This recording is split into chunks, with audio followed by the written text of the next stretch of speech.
C'est l'espère des mercredis sur le grand rendez-vous. C'est vrai qu'il nous arrive de le prendre autre jour que mercredi. Sinon, en temps normal, on lui a dédié les mercredis. C'est Marcel Lefond, le coach motivateur. Alors aujourd'hui, c'est pour nous motiver à avoir un vocabulaire qui nous propulse, un vocabulaire qui nous envoie très loin.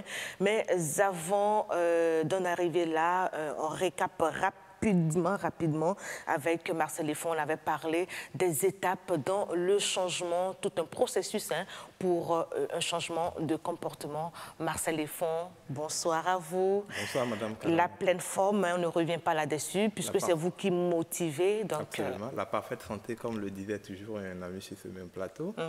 Merci aux téléspectateurs qui ont accepté de prendre encore une fois de nouveau ce rendez-vous d'apprentissage, de donner surtout et de recevoir. Il a été question, comme vous l'avez dit dans votre introduction pour nous, pendant 6 semaines d'affilée, d'aborder avec les téléspectateurs le processus qui conduit vers les résultats lorsqu'on veut amorcer le changement. Et lorsque nous parlons du changement, comme vous le savez, c'est le changement dans votre vie de famille, c'est le changement dans votre carrière, c'est le changement par rapport à vos finances, c'est le changement par rapport à votre fortune, pourquoi pas, c'est le changement par rapport à votre état de santé, parce qu'il y en a actuellement qui ont besoin d'avoir une parfaite santé, mais qui recherchent, pourquoi pas, une meilleure santé que ce qu'ils ont en ce moment. Donc, le changement touche également l'aspect santé, le changement touche, pourquoi pas, également votre éducation, votre développement personnel, spirituel. Mais, comme vous le savez, il est difficile de changer. Les gens longtemps se sont promis. On a souvent peur, cette phobie du changement, cette phobie de la révolution. Mais pourquoi ça a toujours été comme ça? Oui, ça a toujours été comme ça parce que le cerveau aime alors ce qui soulage la douleur et ce qui procure par exemple du plaisir. Et lorsque vous êtes en train de faire quelque chose qui ne procure pas du plaisir à votre cerveau, vous êtes dérangé, vous êtes dans l'inconfort. Ce qui fait que les gens ont bien envie de changer parce que ce qui amène à changer réellement, c'est le résultat que vous avez. Vous avez un résultat qui est en face de vous, vous n'êtes pas content. Vous avez pris quelques kilos parce que vous avez changé d'habitude alimentaire ou parce que vous avez arrêté de faire le sport ou parce que vous avez été un peu plus stressé dans le passé, mais vous avez un résultat qui est en face de vous qui demande nécessairement le changement. Mais ce changement, alors, le processus par lequel vous parvenez au résultat, ce processus ne donne pas nécessairement du plaisir au cerveau, ne procure pas du plaisir au cerveau. Donc le cerveau a du mal alors à entamer un processus qui ne lui donne pas du plaisir. Ce qui fait que les gens ont envie de changer, mais le changement est très difficile et compliqué.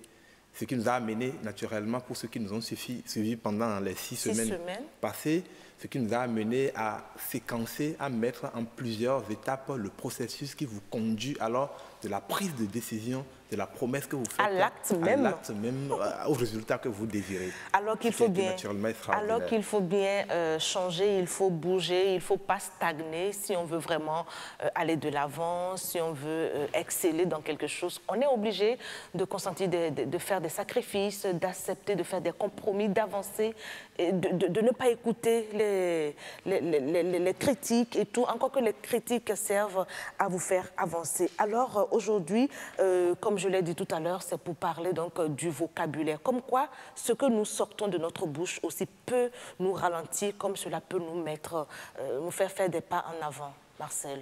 Absolument.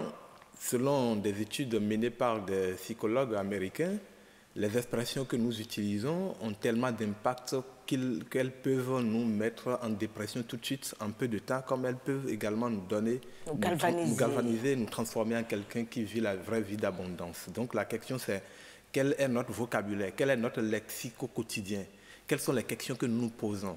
Évidemment, les questions que nous nous posons nous permettent d'aller vers la recherche des solutions. Et lorsque nous avons les solutions, nous sommes contents ou nous ne sommes pas contents. Donc ce qui nous amène aujourd'hui, pourquoi pas, à aborder avec les téléspectateurs qui ont eu de la passion et du plaisir, à nous suivre pendant 6 semaines maintenant, à adopter une nouvelle méthode aussi bien à la maison que leur lieu de travail, dans leur lieu de culte, partout où ils passent, dans leur environnement, à avoir une attitude, à avoir un vocabulaire que nous appelons un vocabulaire transformationnel, c'est-à-dire qui leur permettent d'être en alignement avec ce qu'ils veulent avoir comme résultat et de commencer à savourer les premiers résultats de leur changement. Donc voilà ce que nous dirons aujourd'hui avec les téléspectateurs et c'est avec plaisir. Et comment faire pour avoir cette énergie-là justement? Justement, il faut commencer d'abord par faire un brainstorming, il faut commencer par faire une analyse.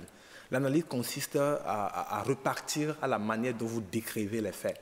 Il y a des gens, par exemple, lorsqu'ils veulent vous dire simplement « mon enfant est malade », ils cherchent des expressions pour démontrer comment est-ce que l'enfant est en train de faire 40 degrés de température.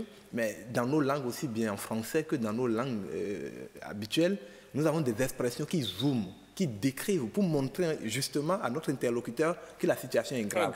Mais je peux vous rassurer, cette description, ces expressions que vous utilisez sont puisées alors dans un vocabulaire partagé par tout le monde. Et lorsque vous commencez à utiliser ces expressions, on sait que l'heure est grave, on sait que la situation est difficile, on sait que c'est compliqué. Et ce qui fait que lorsque vous faites recours à ces expressions, à ces mots, pour décrire la situation que vous avez en face de vous, alors vous transformez les gens, peut-être qui étaient heureux, en des gens qui deviennent tout de suite malheureux. Alors on n'a pas forcément besoin de ça, d'alarmer en fait. Ce sont des alarmistes. Du coup, on n'a pas besoin de s'alarmer. On a besoin juste de rassurer, mais d'utiliser des expressions simples, mais qui ne contiennent pas de l'énergie négative. Voilà. Parce que l'énergie, lorsque vous le sortez, vous le distillez dans l'atmosphère, alors ça commence à avoir d'effet. En coaching, lorsque vous rencontrez des gens, la première chose qui frappe, lorsque des gens sont déprimés, lorsque des gens sont dans une situation difficile, la première chose qui frappe, c'est que ces gens-là, personnellement, perdent l'estime en eux. Et cela se traduit par leur mine qui apparemment est bizarre, cela transparaît par les expressions, les mots que ces gens-là utilisent pour décrire la situation dans laquelle elles se trouvent.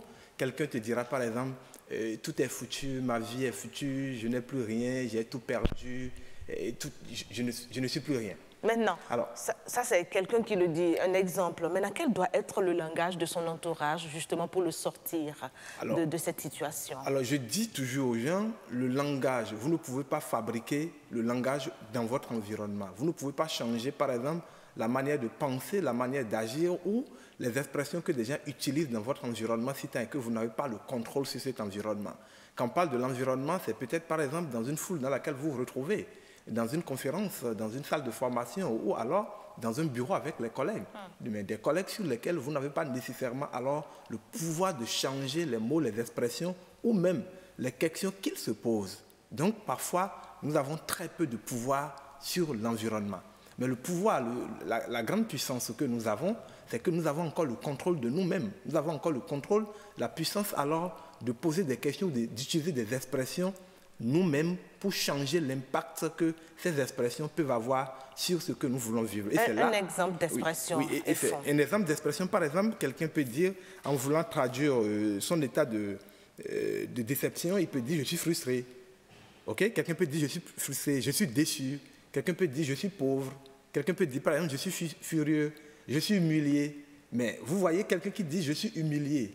Alors quelqu'un qui est humilié, vous voyez l'état d'esprit que ça donne, vous voyez l'image de quelqu'un qui est humilié. Quand vous arrivez à dire « je suis humilié », alors vous recherchez cette image, même si vous n'aviez pas le comportement de quelqu'un qui était humilié, alors vous commencez à vous comporter comme quelqu'un qui était humilié. Donc, plutôt que de dire « je suis humilié » ou bien… Je suis humilié, par exemple, il faut dire… Qu'est-ce qu'il va dire toujours pour exprimer cet état? Mais les gens n'ont pas reconnu mon importance, par exemple. Voilà. Les gens qui vous humilient, c'est des gens qui ne savent pas de quoi vous êtes capable. Et on a dit ici, pendant les 6 semaines passées, que le cerveau a une super puissance. Voilà. Et lorsque vous avez confiance en votre cerveau, quelle que soit la situation, la circonstance en face de laquelle vous vous trouvez, vous avez le choix entre décider de prendre le contrôle de la situation en disant « mes interlocuteurs alors ne me comprennent pas ou ne me connaissent pas ou sous-estiment mes capacités plutôt que de dire « alors je suis humilié ». Quelqu'un qui dit par exemple « je suis frustré », il peut dire « oui, j'aurais aimé me sentir beaucoup plus à l'aise dans cette situation que d'être tel que je suis maintenant ». La frustration est un état de négativité. Ça vous rabaisse, ça vous met dans une position où vous ne vous sentez pas bien. Quelqu'un qui dit par exemple « je suis déçu », alors il peut dire « oui, je n'ai pas trouvé des gens qui alors sont alignés sur ce que je désire » ou des gens qui n'ont pas compris ce que je veux faire.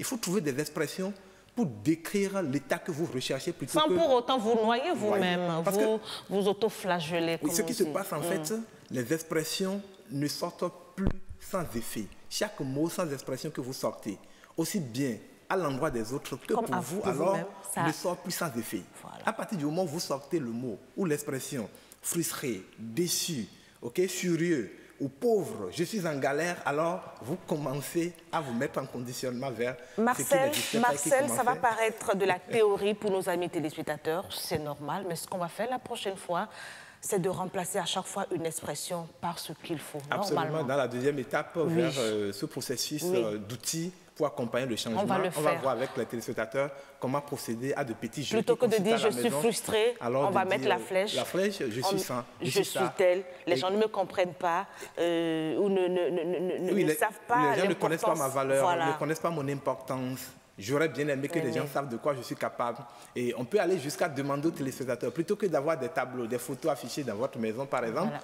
les expressions qui reviennent dans votre maison, vous pouvez les faire calligraphier et vous les affichez. Par exemple, au lieu de dire telle expression, vous mettez telle expression en pêle-mêle sur un tableau, quelque part où vous voyez, vous avez le regard tout le temps, ça commence à changer votre vocabulaire.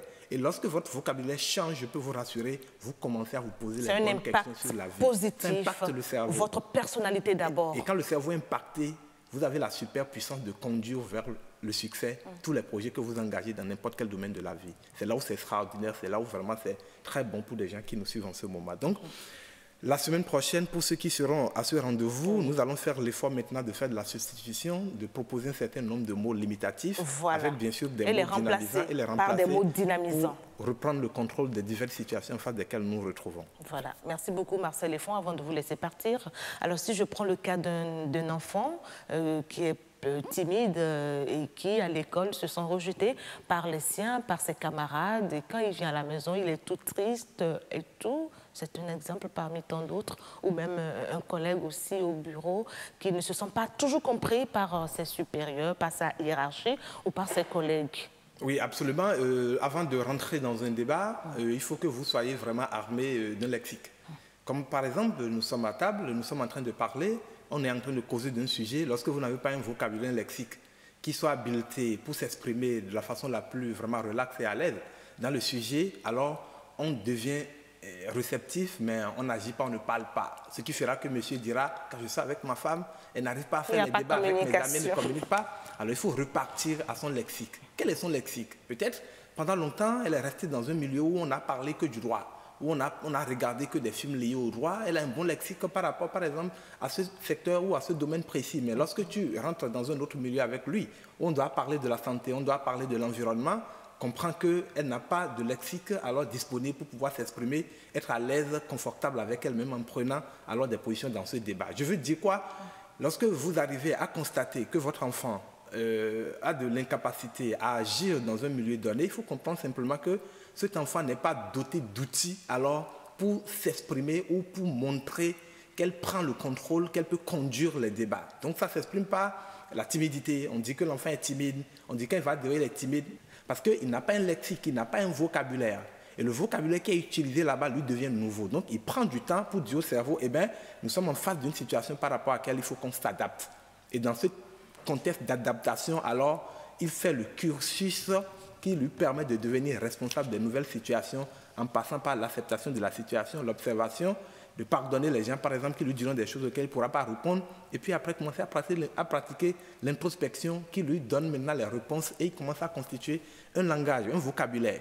De même, les expressions et les mots que vous utilisez, si ces expressions ou ces mots sont vulgaires, lorsque vous rentrez dans un milieu où les gens ont une culture alors d'aisance et de gens bien éduqués, c'est l'élite qui est là, l'élite qui est là, vous êtes un handicap. Vous êtes un handicap, vous ne pouvez pas vous exprimer. Donc ça peut être un vocabulaire limitatif qui vous diminue dans un contexte où ça peut être également un vocabulaire donc, alors comme quoi dynamisant. chaque caïman doit avoir son marigot.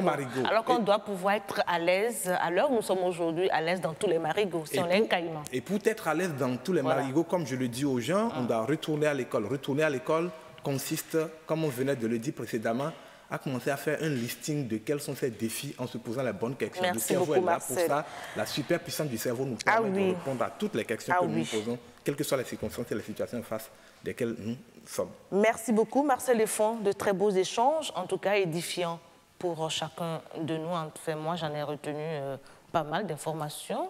Merci et on vous retrouve mercredi prochain. C'est calé avec les téléspectateurs. Plaise à Dieu, nous serons là pour partager toujours avec les téléspectateurs pour leur meilleur et leur transformation.